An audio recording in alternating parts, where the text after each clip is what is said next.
তো ফ্রেন্ডস, আজকের ভিডিওতে আমরা গ্র্যাভিটেশন চ্যাপ্টারের প্রবলেম সেট 2 নিয়ে আলোচনা করব। তো প্রবলেম সেট 2 এর প্রথম অঙ্কটিতে কি বলা হয়েছে?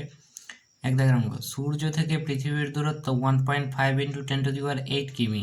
সূর্য ও পৃথিবীর সংযোজক সরলরেখার কোন বিন্দুতে পৃথিবীর মহাকর্ষীয় আকর্ষণ ও সূর্যের মহাকর্ষীয় আকর্ষণ পরস্পরের সমান ও বিপরীত? সূর্যের ভর পৃথিবীর ভরের 3,36,400 গুণ। এই এক দাগের প্রশ্নের ক্ষেত্রে ছবিটা কীরকম হবে? এটাকে আমরা সূর্য বললাম এবং এটাকে আমরা পৃথিবী বললাম। এটার ভরকে m1 বললাম, এটার ভরকে m2 বললাম। এখন এদের দূরত্ব বলে দেওয়া হয়েছে 1.5 × 10⁸ কিমি। এখন এদের মাঝখানে একটা বিন্দু আমি r বললাম। এই r বিন্দুটা m1 থেকে x দূরত্বে অবস্থিত, আর এটা থেকে কত হবে? এটা -x। এখন আর বিন্দুতে আমি একটা ছোট হাতের m ভরের বস্তু রাখলাম, কারণ এখানে ভর না রাখলে তো আমরা বুঝতেই পারবো না যে মহাকর্ষীয় আকর্ষণ বল কার কতটা বেশি কি সমান। ওটার জন্য এখানে একটা ছোট হাতের m ভরের বস্তু রাখলাম। অর্থাৎ প্রশ্নানুসারে আমাদের কি হচ্ছে, এই বিন্দুতে এই পৃথিবীর যে মহাকর্ষীয় আকর্ষণ বল হবে এই mটার প্রতি, এটার মহাকর্ষীয় আকর্ষণ বল সমান হবে। তো সেইভাবে সমান করে আমরা এক্স এর মানটা বের করব। তবে প্রথমে সূর্য কর্তৃক ওই ছোট হাতের m ভরের বস্তুটার আকর্ষণ বল কত হবে? সূর্য কর্তৃক আকর্ষণ বল, সেটাকে আমরা F1 দিয়ে বললাম। F1 = কত হবে? g m1 m/x²। একইভাবে পৃথিবী কর্তৃক কত হবে? পৃথিবী কর্তৃক আকর্ষণ বল, সেটাকে F2 দিয়ে বলছি, ওটা কত হবে? g m2 m/1.5 × 10⁸ x তার হোল স্কোয়ার। এটাই তো। এখন তো আমাদের প্রশ্নানুসারে কত কি বলা আছে? F1 = F2 হবে, বা এখান থেকে আমরা কি পাবো? g m1 m/x² = g m2 m/1.5 × 10⁻⁻x তার হোল স্কোয়ার। এখান থেকে আমাদের কি ক্যান্সেল আউট হচ্ছে? এটা এটা এটা এটা। সুতরাং আমরা কি পাচ্ছি? m1/m2 = আমরা কি পাচ্ছি? 1.58 এটা হবে না, x²/1.5 × 10⁻⁻x তার হোল স্কোয়ার। বা এখান থেকে আমরা কি পাবো? পৃথিবীর ভর কত? সূর্যের ভরটা কত দেওয়া হয়েছে আমাদের? 3,36,400 বাই এটা m2, পৃথিবীর ভরের যেহেতু m2 ক্যান্সেল আউট হয়ে যাবে। এখানে x²/1.5 × 10⁻⁸x তার হোল স্কোয়ার। এই স্কোয়ারগুলোকে এখানে রুটে নিয়ে চলে আসবো, অর্থাৎ x/1.5 × 10⁻⁸x = আমরা কি পাবো? √।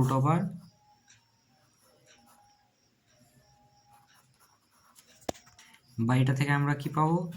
x/1.5 × 10⁸ আমরা কত পাবো? 580। সরি, এখানে -xটা ছুটে গেছে। এবার এটা গুণ করে দিলে আমরা কি পাবো? x = 580 × 1.5 × 10⁸ x -580x, বা এটাকে 580টাকে এপারে নিয়ে আসলে কত হবে? 581x = 580 × 1.5 × 10⁸। এটা ক্যালকুলেশন করলে কত হবে? x = কত হবে?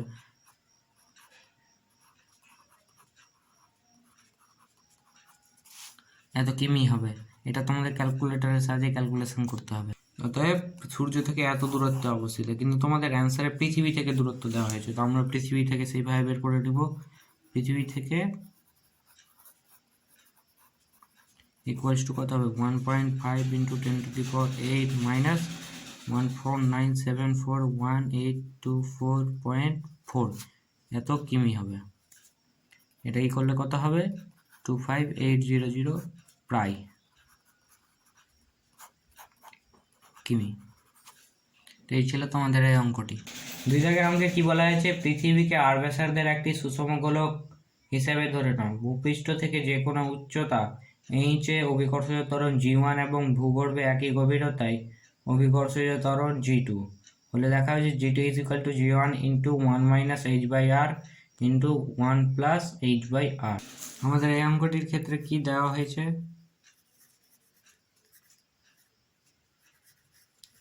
দেওয়া হচ্ছে কি পৃথিবী একটি আর ব্যাসার্ধের সুষম গোলক।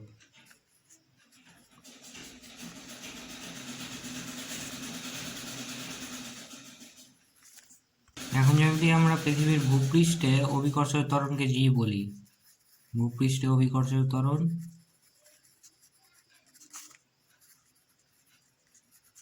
যদি জি হয় তো আমরা জি ইকুয়াল টু কি পাবো, Gm/r²। এটা থাকলো আমাদের। এখন আমাদের বলেছে এইচ উচ্চতায় অভিকর্ষজ ত্বরণ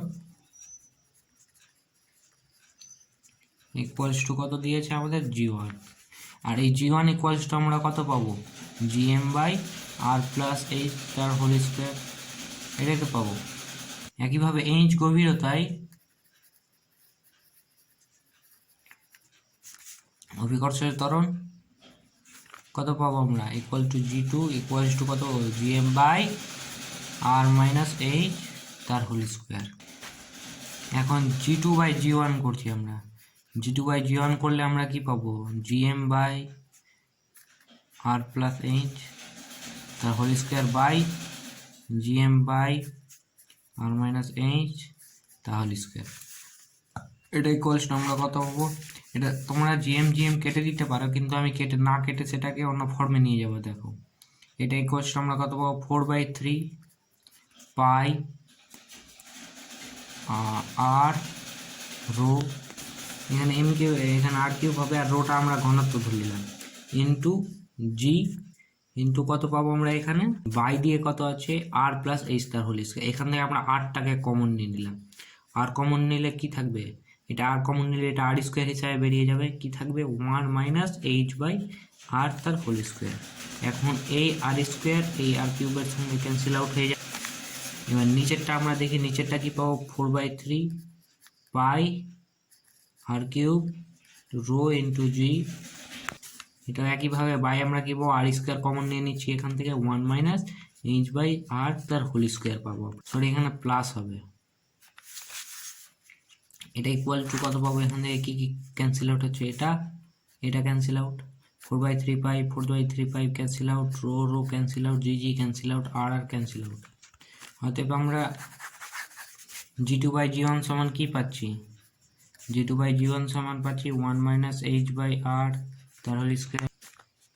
সরি এখানে এটা স্কোয়ারটা হবে না, কারণ হচ্ছে তোমরা একটি ফর্মুলা করছিলে ভূপৃষ্ঠ থেকে গভীরতার, যেটা ফর্মুলা করছিলে অভিকর্ষজ ত্বরণ, সেখানে এটা কিভাবে হচ্ছে না আমি তোমাদের দেখাচ্ছি। দেখো এখানে r মাইনাস h তার হোল স্কয়ার আছে, তো এটা ইকুয়ালস আমরা কি পাবো r square minus h square plus h square minus 2rh।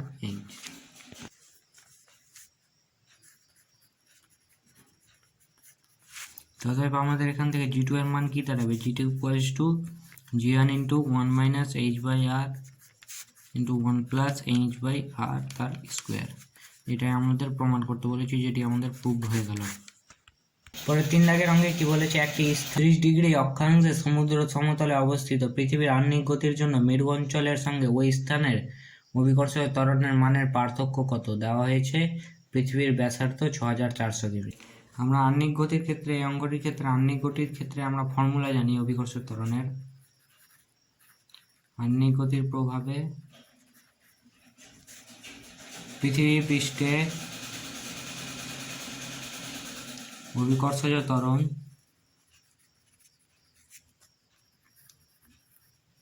জি ড্যাশ ইকুয়ালস টু আমরা কি জানি জি মাইনাস ওমেগা স্কোয়ার আর কজ স্কোয়ার থিটা, এটাই তো। এখন যেহেতু মেরু অঞ্চল বলেছে যেন থিটা সমান 90 ডিগ্রি হবে, যদি থিটা সমান 90 ডিগ্রি হয় তবে জি ড্যাশ ইকুয়ালস টু কত হবে জি আবার 30 ডিগ্রি অক্ষাংশযুক্ত স্থানটিতে, অর্থাৎ যেখানে থিটা ইকুয়াল টু 30 ডিগ্রি, সেই অক্ষাংশযুক্ত স্থানটিতে জি ড্যাশের মান কত হবে?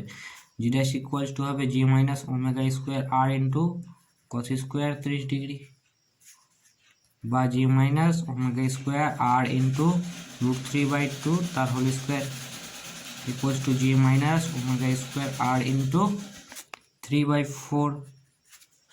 এখানে এটাকে 1 নম্বর দিয়ে রাখলাম, বা আমরা এখান থেকে জি ড্যাশ ওইটাকে জি1 ড্যাশ বলি, কারণ হচ্ছে জি ড্যাশ জি ড্যাশ একই হয়ে যাচ্ছে। তো এখান থেকে জি1 ড্যাশ ইকুয়ালস টু কী পাবো? জি ড্যাশ মাইনাস ওমেগা স্কোয়ার আর, যেহেতু জি আর জি ড্যাশ একই সেজন্য এখানে জি এর মান এখানে বসিয়ে দিলাম, এটা 3/4 হবে বাই 1। এখন এখান থেকে আমরা G dash minus G one dash equals to কত পাবো? ওমেগা স্কোয়ার আর ইন্টু 3/2, সরি এখানে 4 হবে। এবার শুধু আমাদের মানগুলো বসিয়ে ক্যালকুলেশন করতে হবে। এখন ওমেগা সমান তোমরা জানো 2π/t। এখন টি এর মান কত পৃথিবীর ক্ষেত্রে? 24 × 3600 সেকেন্ড, তার হোল স্কোয়ার যেহেতু ওমেগা স্কোয়ার বলেছে। এবং আর এর মান কত বলে দেওয়া হয়েছে তোমাদের? 6400 × 3/4। এটা ক্যালকুলেশন করলে তোমাদের কত দাঁড়াবে? 0.0254 মিটার পার সেকেন্ড স্কোয়ার। এটা আমরা সেমি এককে নিয়ে চলে যাবো, তো 2.54 সেমি পার সেকেন্ড স্কোয়ার। অতএব অভিকর্ষের ত্বরণের পার্থক্য কত হবে? 2.54 সেমি পার সেকেন্ড স্কোয়ার। এই ছিল তোমাদের অঙ্ক। 4 দাগের অঙ্কে কি বলেছে? সমুদ্র সমতল থেকে 100 ইলো শহরে উঠলে অভিকর্ষের ত্বরণ 0.05% হ্রাস পায়। শৈল শহরের উচ্চতা কত? পৃথিবীর ব্যাসার্ধ 6400 কিমি। এক্ষেত্রে আমরা ধরে নিই, প্রথমেই ধরি শৈল শহরটির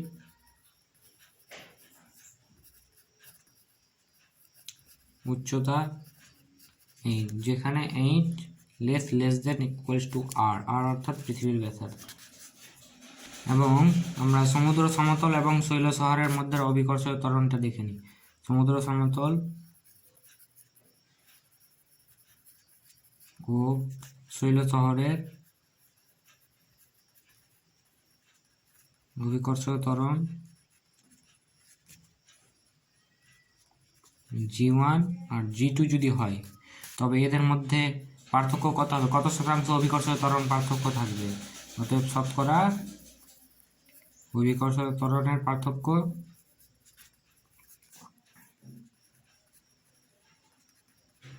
ইকুয়ালস টু কত হবে? G two minus G one, sorry G one minus G two by G one into 100। এবার এটা সমান কত দেওয়া হয়েছে তোমাদের? 0.05। অর্থাৎ G two minus G one by G one minus G two by G one into 100 equals to 0.05। এখন এখান থেকে আমরা G one minus G two by G one মানটা কত পাবো? 0.05 বাই 100। এটাকে 1 নম্বর দিয়ে রাখলাম। এখন আমরা আরেকটা ফর্মুলা জানি, G two is equal to G one into 1 minus 2h by R. এখান থেকে আমরা ক্যালকুলেশন করে এইচ এর মান বের করবো। তো এইচ এর মান বের করলে কত হবে? r/2 into G two minus G one by G one, sorry G one minus G two, বারবার এটাই মিস্টেক হচ্ছে। ইকুয়ালস টু আমরা কী পাবো? r/2 ইন্টু জি1 মাইনাস জি2 এর মান কত পেয়েছি? 0.05 বাই 100। এবার এটা ক্যালকুলেশন করতে হবে। এখন আর এর মান কত দেওয়া হয়েছে? 6400 ইন্টু এটাকে আমরা মিটারে নিয়ে চলে 10⁵/2 ইন্টু 0.05 বাই 100। এটা ক্যালকুলেশন করলে আমাদের কত হবে? এইচ ইজ ইকুয়াল টু হবে 1600 কিমি। অতএব শৈল শহরটির উচ্চতা হবে 1600 কিমি। তো এই ছিল তোমাদের অঙ্কটি। পৃথিবীর ভর ও ব্যাসার্ধ চাঁদের ভর ও ব্যাসার্ধের যথাক্রমে 82 গুণ ও 3.7 গুণ। চন্দ্রপৃষ্ঠে 1 গ্রাম ভরের একটি বস্তু কত বল দ্বারা আকর্ষিত হবে? পৃথিবী পৃষ্ঠে অভিকর্ষীয় ত্বরণ 980 সেমি পার সেকেন্ড স্কয়ার। অঙ্কের ক্ষেত্রে আমরা প্রথমে ধরি চন্দ্রের ভর m1 ও ব্যাসার্ধ r1। অতএব পৃথিবীর ভর, যেটাকে m2 দিয়ে বলবো, ভর m2 ইকুয়ালস টু কত পাবো আমরা? 82 m1। এখান থেকে m1 এর মান বের করলে কত হবে? m2 by 82। এবং ব্যাসার্ধ, যেটাকে r2 দিয়ে বলবো, ব্যাসার্ধ R2 ইকুয়াল টু কী পাবো 3.7 R1। এখান থেকে R1 এর মান বের করলে কত হবে R2 বাই 3.7। এখন পৃথিবী পৃষ্ঠে অভিকর্ষ ত্বরণ আমরা জি বললাম, পৃথিবী পৃষ্ঠে G1 আর চন্দ্রপৃষ্ঠে G2 বললাম। অতএব আমরা G1 ইকুয়ালস টু কী পাবো G1 equals to GM1 by R1 তার স্কোয়ার। এটা ইজিক্যাল টু আমরা কী পাবো GM2 বাই R2 এটা থাকবে, ইন্টু কত পাবো আমরা 3.7 তার হোল স্কোয়ার বাই 82। এখানে M1 আর M2 মান বসিয়ে এটা পাওয়া গেছে। সরি, এখানে পৃথিবী পৃষ্ঠে G2 এবং চন্দ্র পৃষ্ঠে G1। এখন ওটা সমান আমরা কি লিখতে পারি G2 ইন্টু 3.7 ইন্টু 3.7 বাই 82। এটা ক্যালকুলেশন করতে হবে তোমাদের 980 মান বসিয়ে, এবং এটা মান বসিয়ে এটা করতে গেলে তোমরা কত পাবে 163.6 সেমি পার সেকেন্ড স্কোয়ার। এই ছিল তোমাদের